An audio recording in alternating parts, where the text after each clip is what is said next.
Hello বন্ধুরা, তোমরা সবাই কেমন আছো? আশা করি ভালো আছো। আমি আজকের একদম ভালো নেই। আমার শরীরটা খুবই খারাপ লাগছে। পিঠ, কোমর ভীষণ ব্যথা করছে। তারপরে পিঠের সিটটা যন্ত্রণায় খুলে যাচ্ছে।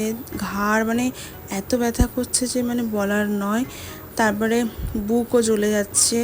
এই কদিন হচ্ছে আর কি, 3-4 দিন হচ্ছে এটা আমার এখন হচ্ছে। তারপরে আমার বর এসেছিলো হঠাৎ করেই। ও জানে আমার আজকে ওষুধ নেই, তো ওই জন্য তাড়াতাড়ি করে ওষুধগুলো কিনতে গেল।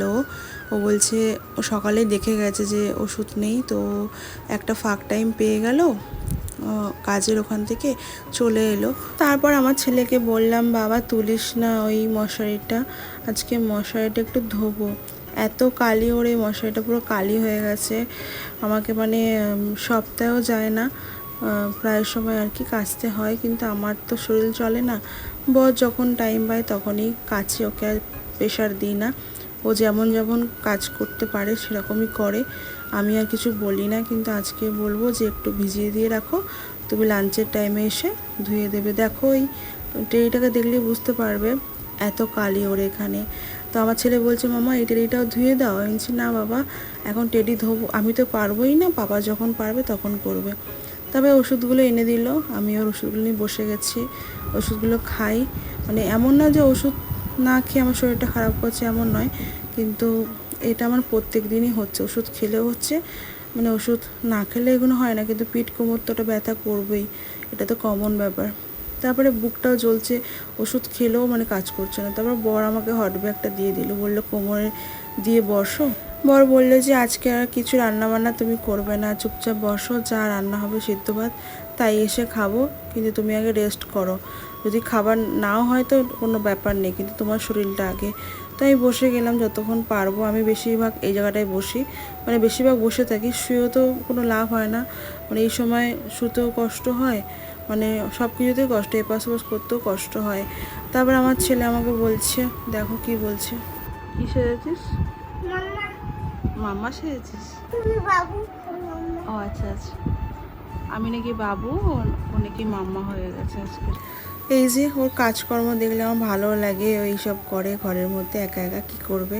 তারপর দেখো আমি যেই নিয়েছি, ও নিয়ে নিয়েছে আমার কাছ থেকে হট ব্যাগটা, বলছে মামা আমার তো ভীষণ কোমরটা ব্যথা করছে, আমি যা করছি আমার কপি করছে। তারপর স্নান করতে চলে গেলাম।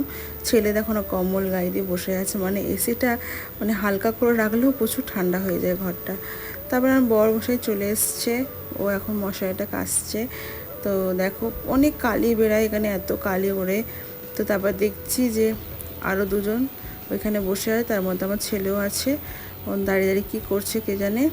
আর সারাদিন ঘরে বন্দি ছিল, খালি বেরিয়ে বেরিয়ে চলে যায়, তো এই গেটটা বন্ধ রেখেছিলাম। এখন খুললাম, ও পাপা এসছে বলে, ওই জন্য পাপাকে ভয় পায়, তো ঘরেই ছিল আর কি। আর আমাদের চোখের আড়াল হলেই না, ওরা দুজনে মিলেই পালাচ্ছে। ছোটোটাও এখন শিখে গেছে। দেখো কী পরিমাণে রোদ উঠেছে। এদিকে আমার বর এখন ধুচ্ছে, ধুক, ও যতটা পারে আমাকে অনেক হেল্প করে। তারপরে খেয়ে দিয়ে বেরিয়ে যাচ্ছে।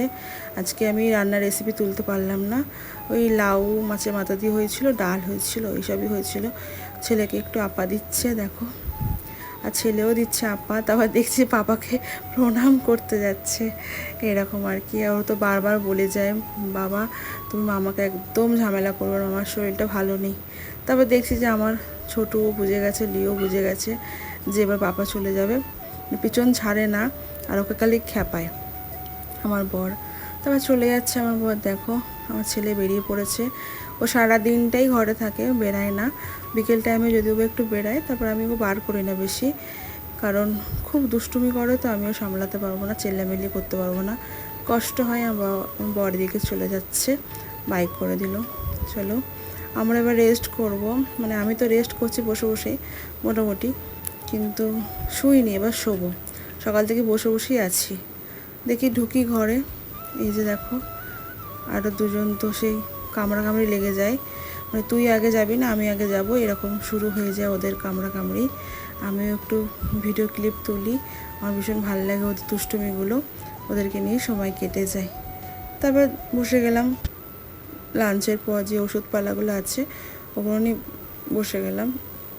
ছেলেটা এদিকে খেলা করছে, ওকে বলবো বাবা একটু ঘুমা, ও মানে সারাক্ষণ সেই দুষ্টুমি করতে থাকে, কথা বলতে থাকে, বক বক করতে থাকে। ওষুধ নিয়ে বসেছি, এই ওষুধটায় কী কালার, ওই ওষুধটায় কী কালার, কেন খাচ্ছ, বাবুর জন্য খাচ্ছ, মানে হাজারটা কোশ্চেন ওই শুনি, বক বক করি ওর সাথে। তো যাই হোক, অনেক হেল্পফুল, আমাকে মাঝে মাঝে হেল্প করে অনেক, তোমার সাথে শেয়ার করি, তোমরা দেখতেই পাও।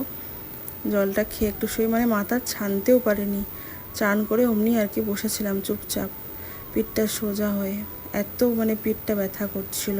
তা বাবুর বেলায় তো সিজার হয়েছে, ওই জন্য অনেকটাই কষ্ট, সেকেন্ড বাচ্চা নিলে খুবই কষ্ট হয়। তারপর বসে গেছি ওদেরকে ওষুধ খাওয়াতে, নিজেও খেয়ে নিলাম, ওদেরকে ওষুধ খাওয়াই। দেখো ওষুধ খাবে তো আমার গায়ের মধ্যে উঠে যাচ্ছে। আর আমার লিও বলতে গেলে খাবার সময় ও আগে যাবে না, ও চুপ করে দাঁড়িয়ে থাকবে, ওকে বলবো যখন তখন ও আমার কাছে আসে। এটা আমার বড় কুকুরটা রকম করে, আর ছোটোটা হচ্ছে আমার গায়ে ঝাঁপিয়ে পড়বে। ওদেরকে খাওয়ার দাওয়া হয়ে গেছে, ওদেরকে আজকে একটু মাছ দিলাম, মেখে ফেকে দিলাম, তো খেয়ে নিল। তারপরে দেখো এই যে আমার কুকুরটাও খেয়ে নিল। ছোটো তো খেয়ে পোষাচ্ছে না, ও না আরও চাই আরও চাই, এটা মিষ্টি আছে মনে হয়, ওর জন্য ওরকম করে। ওদেরকে খাওয়া হয়ে যাক, আর একটু হলেও আমার গায়ের মধ্যে ঠিক পড়বে, আর তখনই ওরা সব চাটতে শুরু করে দেবে গায়ের মধ্যে। তাই বললাম নেই আর, সর চলে যা, তাও যাবে না, ওই যে আমার গায়ে পড়েছে তো ওটাই চাটছে আর কি। দেখো না গায়ের মধ্যে ঠেলে ঠেলে উঠে যাবে, না আরও দাও আরও দাও, এটাই আর কি মুখের মধ্যে এই করছে আর কি। ওরা তো প্রকাশ করতে পারে না, এইসব আবভাব দেখেই বুঝে নিতে হয় যে ওরা কি বলতে চাইছে। তারপর দেখো শুতে যাবো কি, আমার দুজনের মধ্যে কেউ একজন হিসি করেছে, আমার মনে বড়টাই করেছে। ছোটোটা আমার মানে পটি থেকে বাথরুম থেকে, ওকে বলতে হয় না, দরজা খোলা থাকলে নিজেই বেরিয়ে চলে যায়, আমার মনে হয় বড়টাই করেছে।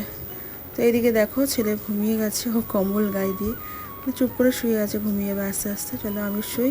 ভিডিওটা ভালো লাগলে অবশ্যই লাইক করে দিও, বাই।